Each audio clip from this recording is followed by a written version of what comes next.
بسم الله الرحمن الرحيم. إن الله لا يغير ما بقوم حتى يغيروا ما بأنفسهم. Her qandaq bir qavm özünün ahvalini özgertmegiçe Allah ularının ahvalini özgertmeydi.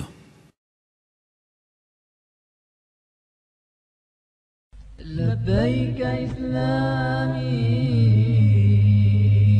لبيك لبيك قرآني لبيك. أعوذ بالله من الشيطان الرجيم. بسم الله الرحمن الرحيم. نحمده ونستعينه ونستغفره ونعوذ بالله من شرور أنفسنا ومن سيئات أعمالنا. من يهده الله فلا مضل له ومن يضلل فلا هادي له. ونشهد أن لا إله إلا الله وحده لا شريك له. ونشهد أن محمدا عبده ورسوله. Bugünkü bu uçuruşuş münasebetiyle muzakirleşmek olan mevzu islahat hakkında. İslahat degen bu kelime aslında Arap kelimelerinin katarından boğan bolsa mı? Köp işiltiliş jaryanida bizning Uyg'ur tilida aynı ufqumni ifodaleydigan kelimelerning ki qatoridan bo'lib ketdik. Uyg'urchilashib ketgan kelimelerning biri. Arabiy islohda qanday ufqum, qanday ma'noni ifodalagan bo'lsa, hozir bizning Uyg'ur tilining ki xarakter prinsip bo'yicha shu ufqni ifodalaydi. Bu itibarıyla bu kelimenin ki ifadalagan ma'nosini bütün xalqimiz qarindoshlar albatta biladi. İslahat degan jamiyatda tuzash, yangilik, baxtli bir muhitni yaratish deganga o'xshash hukmlarni berdim. Biz islahatdan ibaret bu mavzuga kirishdan burun dünyada yaşayotgan her bir şahs, her bir gerejdanning kim dünyada yaşashdagi g'oyasi, arzu, istaklari, buningdagi bir reallik amaliyotni qisqacha muhokama qilib o'tishga to'g'ri keladi. Dünyada yaşayotgan insonlar asasen tövendeki to'rt turlik kategoriya, to'rt turlik doiraning sirtiga chiqib ketolmaydi. Şu insanların şeyden bir türlü kim insanlar var, hakikaten bizden yep içiş, bir gün ötküzüşten başka onun gayesi, arzusu olmaydı. Hakikaten bir yep içip, gün ötküzüşten, yaşsızdan bulduğun bir xil haletini, üzgün nişan kılıp gaye kıtmalık, üzgün kündülük hayatını bu şekilde ötküzeklik. Kur'an-ı Kerim'de Allah Teala bu şekilde kişilerini qattiq tanqid qilib, bunu fakat yep işten başka narsani oylamaydi, xuddi hayvonlarga o'xshash. Demek bu xildagi hayat insoniy hayat deyilgandan ko'ra bir xil hayvoniy hayat deyilishga tegishli, qimmatsiz, qadrsiz hayotlikdan iborat deb Allah tanqid qildi. Hozir dunyoda biz yashayotgan ictimai hayatga nazar asarsak dünyadaki insanın bir türlü fakat bunun bilen meşgul. Özü yep içip gün ötketse, bunun xursan, bunun razı. İkinci xil tipteki insanlar var, bularning yaşashdagi g'oyasi, arzusi fakat ayshi ishrat, bayashat yashashdan iborat. O'zi arzu qilgan bayashat turmushga, ayshi ishratga yetish uchun qanday vositasi qo'llanib bu şekilde yaşashni özünün g'oyasi, özünün arzusu tanlab bu şekilde yaşayotganligini ko'ramiz. Bir türküm insanlar bu şekilde yaşayaklık. Üç türkümdeki insanlar var, iğir dehşetlik bir adım. Bu xildagi insanlar hakikaten zeminde pasatlı teriş. Kişilerge qo'ldan kelishcha yaxshilik qilganning o'rniga zarar, felaket ip geliş, yer şerdeki bütün insaniyet ve canlıklara, hatta başka mevcudatlara pasat, zararlik iş qilishdan ibaret. bundaq bir yolni tanlab algan insonlarni uchirtimiz. Bu xil turdagi, bu xil toifadagi insonlarning Qur'onda Alloh taolani qattiq tanqid qildi. Bu davomli fasodda teriydi bular. Buzg'unchilik bilan insoniyatga vabolik kirish, halokat ib kirish bilan mashg'ul bular. Davomli buning piyda bu haqda buning boshqa turdi. Hayotini buning bilan kechirdi. Demak, ma uch xil turdagi hayot uslubi, hani bu tamamen haqiqiy bir insoniyatga yarashmaydigan hayot sistemasi, hayot uslubidan iborat. Ammo biz yashayotgan ma dunyodagi reallikda biz buni uchirtimiz. İnsanlar o'sha uch xil hayot sistemasida yashayotgan nurg'unlagan insonlar mavjud. Yani biz mu'min, Müslüman buluş sifatimiz bilan Allah Taala bizni bu xildagi hayot uslubiga rozi bo'lish, buningga qanoat qilish, mushunning bilan shakllanib qilishdan iborat. Bu vabal, bu ofatni tamamen qutuldirib, bizni Allohga bandolish, eng ulug', eng oxirgi payg'ambarga ummat bo'lish, bu orqali özgümü, özünün ailesi, cemaati, bütün mümin, Müslüman qarindoshları ahirdan bütün dünya xalqiga baxt epkiradigan, dünyani obod qilish, dünya xalqining baxti, saodat uchun xizmat qilgan bir ruhga, ashunday e'tiqodga, shu axloqqa ega qilib biz islomdan iborat bu ne'matni beribdi. Agar biz Alloh tarafdan bizga berilgan İslamdan ibaret bu nimetke to'liq amal qila olsak, bu nimetni qadrlaysak, İslamning prinsipimizning kundalik hayotimizga to'liq tatbiqlay olgan taqdirda buni biz uch xil turdagi insonlardan tamamen farqli qoldim. O'zimizga boshqa mu'min, Müslüman qarindoshlarga, bütün insoniyatga, natijada bütün dunyoga yaxshilik qiladigan, baxt ib keladigan, xotirjamlik ib kiradigan bir muqaddas vazifani Allohning bizga ato qilganligini, ayni vaqt bizning ustimizga yuklaganligini tunib yetalaymiz. Demakki, mu'min musulmonlarning vazifasi islohotdan iborat. Mana islohot. Demak, bir kishilik o'zining kunni o'tkazish, yeb ichishlar yashashga qanoat qilishga bo'lmaydi. Ikkinchidan aysh, ishrat, bayashat turmuşunu izleyip özünün bir kişilik hayvani nefsini kandırışla meşgul oluş hem bulmaydı. Üçüncüden insaniyet ve başka mevcudiyetken zararlik iş kılış, pasat deterişki katli bulmaydı. Biz Müslümanlarını Allah Teala bir hayatını tamamen çektik. Bizim üstümüzde onun eksince Allah Teala iman, İslam'dan ibaret bu nimetini bizga in'om qilish orqali dunyoga islohot ib kelishdan iborat bu vazifani ustimizga yuklaylik.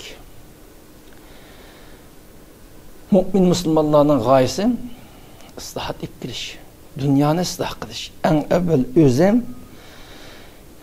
ailesi, yashayotgan rayon, natija tadrijiy o'zining davlati butun dunyoni isloh qilish. Isloh qilish demak şurada xeyli işlerini qilish, şu dünya xalqining haqiqiy baxtning yo'liga yetaklash. Allah'ını tunuş, Allah'ның diniga qaytish, öz dünya ve ahiretlik ziyonli qo'ygan har qanday ishni cheklash, dünya ve ahiretning baxti iniga bog'liq qo'ygan har qanday ishni qo'lga keltirish, tashabbus qilish orqali dunyoda islohot etirish. Mana biz mu'min musulmonlarningki muqaddas vazifasi. Yani biz bu islohot babidan tunib bilishlik muhim bir nechta nuqtalar bor. Jamiyatni isloh qilish, dunyoni isloh qilish haqida biz tunishlik deyish bir qancha muhim nuqtalar bor. Bu muhim nuqtalarni aytib mukammal bir shaklda bilib bilish lozim bo'ladi. Shu dunyoni isloh qilish jihatdagi muhim nuqtalarning biri biz eng avval bizni Allohning mu'min, musulmon qilib yaratish orqali İslamiyet'in ibaret bu mukaddes nimetinin bütün dünya halkı yetkizişten ibaret bundaq bir şereflik vazifenin ki bizge nisip olganlığı bilen Allah'a teşekkür etiş, bunun faxrlanish, özümüzde baxt kesilish lazım bo'ladi. Birinci biz tonup yetişkan muhim vazifem elhamdülillah Allah meni mu'min Müslüman yaratış arkalık bütün dünya halkıya haqni yetkizadigan ilahi dini olan mukaddes İslam dinini bu vahiy ilahini özümü gündelik hayatımı tatbiqlab men paydalanadigan ve başka dünya halkı bunu yetkizish arkalık aşılarının hakiki baxtga erişige hizmet kıldıkan bir nimetini Allah bana taqıptı. Bana Allah iman İslam'ı bergenlikten ibarettim. Muş nimetigen elbette teşekkür edişim. Şunun bilen birgem mening mu'min buluş sübtüm bilen mening üstüme yüklengen bu şereflik en iğri olan bu vazifeden faxrlanishim, xursand bo'lishim lazım. Kudretimden yetişeceğim, buna ada qilishga tirishishim lazım deb biz dünyani ıslah qilish, bütün dünya xalqiga xayrlik, baxt ip kirish uchun hatta tirishchanlik qilishdan iborat bu ne'matning bizga nisb bo'lganligini biz özümüzde baxtli his qilishimiz buningdan bir özümüzge şeref his qilishimiz lazım bo'ladi. Birinci tonuyotgan mesele bu. Eğer beni Allah mu'min Müslüman qilib yaratmay ya komünist ya başka bir taif qilib yaratgan bo'lsam her xil mevcudatlığa çok nüzgen milletke okuş mening halim nem bo'ladi. Elhamdülillah Allah meni mu'min Müslüman qilib yaratish arqali bütün dünya xalqiga baxt ip kirish, dünya xalqiga İslam'ni yetkizishdan ibarat. Bu ne'mat Allah bana taqıptı. Bana bu Allah'ın bergen çoğ ne'mat, çoğ şerefi deb bunu alayda özümüzni bunun şereflik, baxtli his qilishimiz. Bu birinci muhim nokta. İkinciden bizning üstümüzge tushgan vazifani mecburiyeti tanış lazım. Bizning üstümüzge qanday mecburiyet tushdi? Biz bu haqni tanış, mukaddes dinimizni to'g'ri tushunib, mush dinga xizmat qilgan bir qarağa, bir e'tiqod kelgandan keyin bizning üstümüzge qanday mecburiyetini Allah yükledi. Bizning üstümüzge mecburiyet namazını nima qilishimiz lazım? Bizning bir mu'min inson bo'lish sübtimiz bilan üstümüzde qanday mecburiyet, qanday mas'uliyet var. Bunun naydi yaxshi tushunish lazım. Üçüncüden, eğer biz üstümüzge tushgan mush mecburiyetni en mükemmel bir şekilde ada qiladigan taqdirda bizga qanday mukofot qilishni qildigimiz. Dunyoda mı, oxiratda mı? Eğer üstümüzge tushgan mushu Allah'ın dinini doğru yetkiziş, insaniyetki bu dinini mükemmel, en sağlam bir şekilde yetkiziş, şu arkalık insaniyetini tevhidin ibaretmiş, doğru yolga yetekleştin ibaretmiş vazifene eğer mükemmel ada kılanmay kap kalsak, bizge dünya ve ahiret qanday babal, qanday azaplanın ki tegişlik bulduk kaldıqını naydi, yaxşı bilişimiz lazım. Dördüncüden biz asasık bizden vazifemizden kim? Bütün insaniyetine, ahmeten. Hususen bizden vatan şu Türkistan halkının hususi halde ıslah qilish. Bu halkının ruhinin tamamen azat qilishdan ibaret bu muhim vazifenin ki ıslahatın en merkez noktası geldiğini tanıp edişimiz lazım. Bizden İslahat babıda qilish deyishlik barliq hizmetning merkezi noktası en evvel öz halkımız onundan keyin bütün dünya halkını iddiyaatini azat qilish. Mana bularni tamamen düşüncesini aydınlaştırıp meyli etiqad cihetli olsun, meyli ahlak cihetli olsun bu milletini ıslah qilish, milletning ruhini azat qilish, iddisini azat qilish en doğru, en sağlam bo'lgan bir yo'lga xalqni yetaklash. Özümüz Kitabullah, Sünnet-i Resulullah ve Kitabullah, Sünnet-i Resulullah'ın ruhini izahlab berayotgan başka eserler, başka ulemalarga tayinish, shulardan ko'plab yardım ilish orqali xalqimizni mana bu xalqimizning ruhini, iddisini azod qilishdan iborat bu asosiy xizmatni qandoq shaklda ip bir haqida muayyan tushunch, to'g'ri bir qarorga kelish bu eng muhim masalalarning biri. Shuning bilan birga 5-dan biz bilishlik muhim masala, biz bir mu'min inson bo'lish sifatimiz bilan biz xalqimizga qandoq bir xushallik yetsam, xalqimizga shu qarindoshlarimiz yetgan xushallikqa tang xushal bo'la oladigan, qandoq bir shikastdan aziyat, xafalik, dard yetsam, biz shunga tang qayg'ura oladigan bir xil ruhiy kayfiyatga olishimiz lozim. Sening qarindoshing nima kunda ko'rsam, parvoying kelmaydigan bundaq ongsiz, hissiyotsiz hal kap qilish, bana bu normal inson yaratishmaydi. O haqni tunugan mu'min musulmonga albatta yarashmaydi, normal insonga yarashmaydi. Biz mu'min musulmon bo'lish sifatimiz bilan bizning shu mu'min musulmon qarindoshlarimiz 40-50 million kishidan tarkib topgan shu xalqning har qanday baxtining o'zimizning baxtimiz deb biladigan shu qarindoshlarımızın üstüge kelgan har qanday dard, alam, ig'irchilik, kulfatlarim mening üstüm kelyapti bu deb his qila oladigan. Demakki, xalqimizning baxtiga tang xursand bo'la oladigan, musibatdagi tang qayg'ura oladigan bir ruhiy bo'lish. Shuning bilan birga bizningki la ilahe illalloh Muhammed Rasulullah degan bu kelimani tilida jari qilib Allohning va birligiga, barligi birligiga va boshqa ishonishlik islomning prinsiplariga ishongan bizning bu barliq mu'min qarindoshlarimiz yashayotgan bu tuproqlarning hammasining islomning tuprog'i ekanligi. Bu tuproq Allohningki qo'g'daydigan, qo'g'dashli butun musulmonlarga farz qilgan Allohning haddi hududi. Allah'ın çevresi ekanligini qat'iy tanib yetish. Bu orqali mu'min musulmonlarning ki yashayotgan tuproqning bir g'irish ham boshqa ikkinchi bir millat, ikkinchi bir kafirning qo'liga tushib ketgan, shuni qutqazganga qadar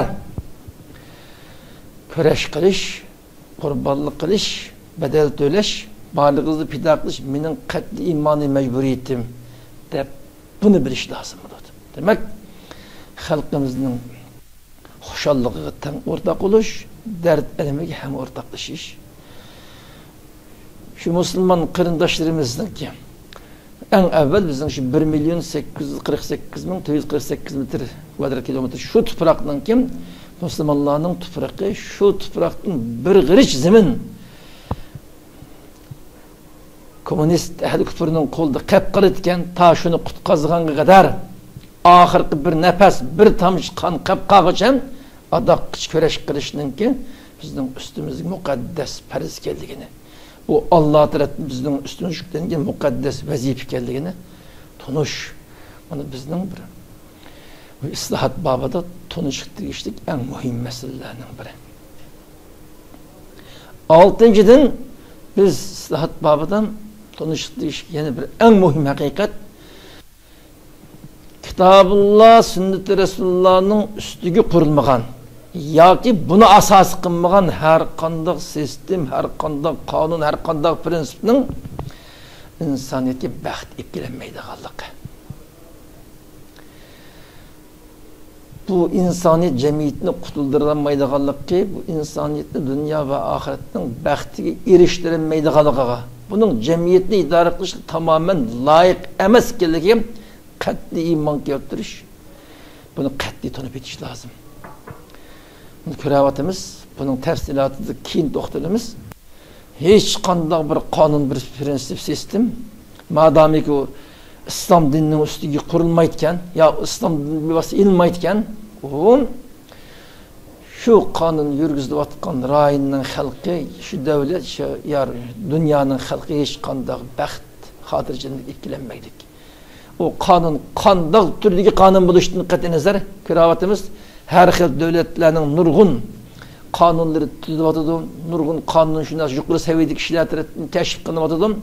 Hech qanday birisi insoniyatga haqiqiy baxt ikkilanmaydi. Islom dinining ustiga qurilmagan yoki islomdan ilmagan Har qanday qonun prinsipinin bütün musulmonlarga bütün dünya xalqi qattiq baxt kelmaydiganlik. Shu qatordan bizning Turkiston xalqi bu rayonda yashayotgan millatga shundoq bir sistem turg'izilmagicha ham haqiqiy baxtning nisb bo'lmaydiganligi, haqiqiy baxtning qo'lga kelmaydiganligini qattiq tunib yetish lozim bo'ladi. 7-dan bu islohot bobidan tunishib tegishlik muhim masalalarning biri biz davomli umid bilan yashash lozim. Bu bek muhim masala. Hech qachon umidsiz ishga bo'lmaydi. Qur'onda Alloh taolo netchidi la taqnatu min rahmatillah deb Allohning rahmetidan umid uzishni cheklaydi. Faqat zolim qavm ya kafir qavmdan boshqalar umidsizlanmaydi deb umidsizlanishninki mu'min musulmonning axloqi emas ekanligini takror agarlantirdi. Mana biz Uyg'urlarninki ecdadımız qilib qolgan maqol temsil insonni umid yoshtidu degan temsillar bor. Aslida islomning ruhiy inliqlik. Sen umidsiz yaşsan o yaşashning hayotning nima qiymati? 7. en muhim mesele islohot babida tanishtingiz. Qat'iy umidsizlikka bo'lmaydi. Biz qudretimizning yetishcha jiddiy bir shaklda islohot qilib berib, o'zimizni g'albi nusratga loyiq bir holatga akilib, shuning bilan birga qudretimizning yetishcha fidokorlik ko'rsatsak, cho'qim Alloh bizga g'albi nusrat ato qiladi.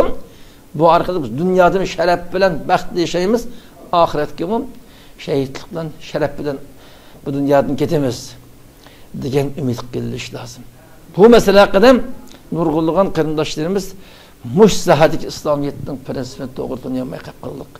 Shunda qarab bakıp hozir qarshi taraf milyard ortiq nüfusni kontrol qilib atgan, milyonlagan askeri kuch, nurg'un iqtisodiy ortiqchilik ega bo'lib atgan, siyosat, diplomatiya sohasida dunyo xalqining diqqatini jalb qilib atgan, yana o'zininki ta'sir ostiga qilib atgan manda bir ahvolni ko'rib, bizning bo'g'inimiz bo'lgankan, bizni Allah'a tez yaramay qalğan bo'lsa kerak. Şuna biz Uyg'ur millet ibaret mundaq bir şum peshane, ta'tir peshane milletlar yaratılıb qapdık. Bizning bo'g'inimiz shu. Bizga boshqa bir chiqishi yo'q. Mo'jdaq qudretimiz ishi. Kunimizni elib dunyodan o'tib ketsak bo'ladi degandek iddialarga kep qillik nəhayət osonlik qarindoshlar. Qisman ongsiz yoki qarshi tarafning odamlari xalqimizda o'sha umidsizlik patqiga patirib qo'yish orqali hech qanday bir yaxshi ishga jur'at qilolmaydigan holga tushirib qo'yib, bu orqali dushmanning tamoman o'sha millatning millat sifatini tamoman yo'q qilib o'tishni iborat shu maqsadga yetish uchun xizmat qilayotgan ahvoli bor, buni bilib bilmay. Biz bu haqda nayt aga olishimiz, hushyorlikni oshirishimiz, qattiq diqqat qilishimiz lozim bo'ladi. Biz qat'iy umidsizlik qilishga bo'lmaydi. Biz davomli Allohning rahmetidan umid bor bo'lgan holatda qudratning yetishi badal to'laymiz, fidokorlik ko'rsatamiz, qurbon beramiz. Shuning bilan birga ma'naviy jihatdan Allohning rahmeti yordamiga tamoman o'zimizdan loyiq bir saviyaga keltirishga tirishimiz. Shunday qilganmiz, dushmanning sonining qanchalik ko'p bo'lishi, qanchalik harbiy kuchga, boshqa alay egilishdan qat'iy nazar dünyadaki her qanday alaydi kuch Allah'ın kudretini aldı, hiç narsaga tengilanmaydi. Biz kudretimizden yetişi fidokorligini ko'rsatib, Allah'ın rahmeti yordamiga loyiq bir holatni o'zimizga mujassamlashtirsak, biz albatta Allah'ın yordamiga erishib ketamiz. Allah'ın yordami xalqimizning qarindoshlarning o'rtaq tirishchilik ko'rsatishi, fidokorlik ko'rsin, albatta eng qisqa zamonda g'alabaga erishib ketamiz. Bana bu bir hakikat. Eğer biz ümitsizlikten tamamen kurtulup ümitle yaşayarsak, özümüzün dünyadaki günlük hayatımız bir köngüllük ötüdü, közlüge nişan kalman yetip kalımız. Ama ümitsizlersek, ahirette azap var. Bunun takdirimiz hakkında nait xatarlik bir merhale kirip kalımız. Günlük hayatımız mı? Köngüllük hatırcayım ötmeydi vakti. Bu yetirlik nokta her bir mümin Müslüman bilbilişlik nayet muhim noktalar. İslahat babıdır. Endi bu Kur'an-ı Kerim bizning asosiy qonun prinsipimiz. Bizning asosiy o'lcham bu. Biz har qanday masalani Kitabullah, sünnet-i Resulullah'ni ölçem qilib turib, mushuning to'g'rilash, mushuning uyg'un kelsa, beceriş, xilof bo'lib qolsa cheklanish orqali masalalarni bartaraf qilishimiz lozim bo'ladi. Mana bizning qo'limizdagi birdan-bir o'lcham Kitabullah, sünnet-i Resulullah'dan iborat. Endi Kitabullah, sünnet-i Resulullah'ni tushunish degandan Peygamberimiz qanday tushungan bo'lsa, sahobalar qanday tushungan, Salaf salihlik qanday tushungan bo'lsam, shunday tushunish Kitabullah, sünnet-i Resulullah'dan o'zimizning kundalik hayotga amaliy hukm süzüp ilishdan salaf salihlarninki yo'lidan minish lozim bo'ladi. O'zimizning qisqa cheklik bilimimiz, qisqa aqlimiz bilan xohlagancha bir narsalarni deb beqish, mana bu toza uyg'un bo'lmaydi. Biz salaf salihning yo'lida ketib o'tib, ba'zi oyat hadislarning mazmunini izohlash jarayonidan mush zamonga loyiq betib, izohlab, kengdari tushunib, o'zimizni haqni tanib, boshqalarning haqiga teklesek, bu nayt yaxshi ish. Ammo Kitabullah, sünnet-i Resulullah'ni tushunish jarayonidan qisman xato yo'lga kirib qolgan fikriy iqimlarning ta'siriga uchrab, salaf solihning tushunchasini tamoman hal qilgan holda o'zining hozirgi nafsiy tasavvuri, nafsiy xohishi bo'yicha Kitabullah, sünnet-i Resulullah'ni izohlashga, tushunishga tirishib, shu orqali o'zimizni ozitgan, boshqalarni ozdiritgan bunda halga tushib qilishdan tamoman saqlanish lozim bo'ladi. Mana bizning qo'limizdagi asosiy qonun Kitabullah, sünnet-i Resulullah.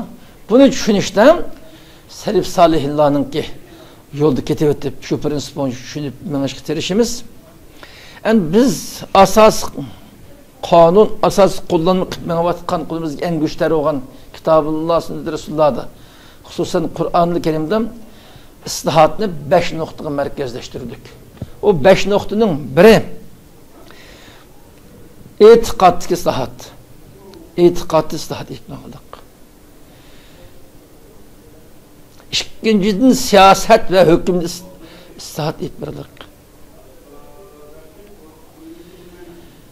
Siyaset hükümde. İtikad en mühim mesele. Birinci mesele onu etikadi cihetten Kur'an-ı Kerim alaydı. En mükemmel bir şekilde bir istihat prensibini oturup koyarlık. İtikad doğrusu.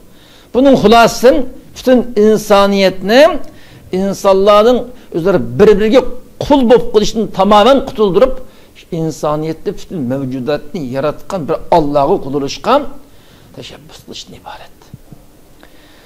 İtikadlık istihat. İkinciden siyaset ve hükümde istihat prensibini oturup koyarlık. İtikadın kapkası siyaset ve hükümdeki istihat ikinci orun durdu. Bizning siyasi an, bizning hükümde nimaga tayinish lazım? Nima? Kim? Qanday shaklda hukm qilish lazım? Bu haqda mükemmel bir istihat prinsipini oturup qo'ydi Qur'on-i Kerim. Bizning ba'zi qarindoshlarimiz bilib bilmay siyasetga yaqin kelmaslik, siyasetdan uzoq turish lazım degandek safsatalarni ko'tarib chiqilib, islom dinining tashabbus prinsipi bo'yicha Qur'onninki ümmetini ıslah kılış, ümmeti terbiyeleş üslubudan etikad birinci yorun durdu, ikinci yorunda siyaset koyaklık. Siyaset, hüküm meselesi islahatı ikinci yorunda bunun rahmet verildik. Bu naydı mühim mesele. Üçüncüden ahlak babı islahat. Ahlak babıdan istihat etmiriş. Türkçünün ictimai sahadaki istihat. İstihat ictimai. Beşinciden istihat iktisadiye. İktisas sahasında. İtikad, siyaset ve hüküm, ahlak, ictimai saha, iktisadi sahatni ibaret muş 5 türlük türge bölüp muş 5 sahada islahat prensibi, islahat uslubunu Kur'an-ı Kerim oturup koydu, bizge ta'lim berdi. Biz bundan keyinki bu islahat hakkında to'xtalmoqchi bo'lgan darsning davomida eng avval e'tiqodga islahat, axloqga islahat, bir-birlab buning ustida har birisini birdan dars qilib buning ustida to'xtalamiz. Bugungi islahat to'g'risida qarindoshlarga qisqacha tushuncha berish, buningdan keyin boshini tutgan darslarga muqaddima tuzish shaklida bugungi darsni mo'shurunda oxirlashtiramiz. Biz insoniyatning yashashdagi to'rt turli g'oya yashayotganligi, har bir mu'min musulmonning yuqorida deyilib o'tgan 7 turli nuqtaga alohida diqqat qilishning lozimligi, Qur'on-i Kerimda istihat prinsipini 5 nuqtaga markazlashtirib, 5 xil sohadan eng mukammal bir istihat prinsipini o'tirib qo'yganligi. Buni qisqacha ijmoliy shaklda tanishtirib o'tdik. Bu qitimqi dars munosabati bilan qarindoshlar bu qadar qarindoshlar bilan bo'lgan suhbatimiz mush miqdorda bo'ldi. Mush sohada qarindoshlarning ma'lum bir izdenish tadqiq qilishini umid qilamiz. Ammo boshqa darslarni bundan keyin har bir tema ustida alohida to'xtalamiz. Mush programmaga qatnashayotgan buni ko'zlayotgan qarindoshlarningki mush haqdan yaxshi har qanday bir ilg'or fikrlari bo'lsa, fikr takliflarini berishini, mush mazmunni eng mukammal sog'lom bir shaklda yo'ritib berish uchun tegishlik hassini qo'shishni, shu orqali hammamiz eng mukammal bir istihat marhalasiga qadam bosishga nisb bo'lishni Cenab-ı Allah'dan dileyimiz. Hemmeylerini Allah Teala haklı tunuş, hak üstünde müstehkem duruş, hakını âli kılışın varlığımızı pida kılalaytıkan bir ruhku kirişken Allah muvaffak kılsın. Hemmeylen Allah'a emanet. Yani bir kıtını görüşken kadar Allah hemmeylerini kadircem olsun. هذا القرآن يوحدنا لطريق الخير يوجهنا الله تعالى أنزله ورسول الله معلمنا هذا القرآن يوحدنا لطريق الخير يوجهنا الله تعالى أنزله ورسول الله معلمنا هذا القرآن هو الهادي لأوائلنا وأواخرنا يدعو للعلم وللعمل لا شيء سواه يهذبنا هذا القرآن هو الهادي